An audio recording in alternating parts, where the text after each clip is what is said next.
So with all these record high gas prices, uh, riders do not be surprised if you have multiple drivers declining your trip, especially if you're going on a trip that's like 30 miles or more, maybe even 20 miles or more. Uh, Depending on the market, each market in the U.S. has different rate per miles.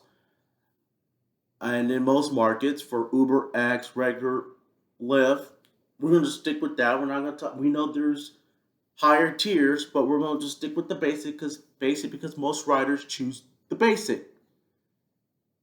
The rate per mile is well under $1 a mile. In most markets, it's under 80, 70, some cases 60 cents a mile. It's just not worth it for the driver, especially when Uber and Lyft is taking nearly half or sometimes more than half of the fare. Because we all know, and I know they charge all these fees on the riders. Of course, we know none of that goes to the driver.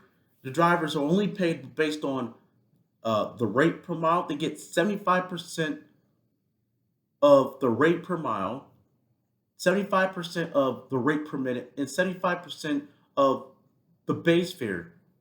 So all that's 75%. But then when you factor in all these surcharges, that total fare that the rider paid really, when the Uber and Lyft collects that surcharge, along with 25% of the rate per mile, the per minute, and the per and the base fare, it really makes it seem like they're taking almost half of the entire fare, which is really unfair because drivers are the ones that are transporting people from A to B. It's the drivers that are burning gas. It's the drivers that got to spend their money on gas and car maintenance.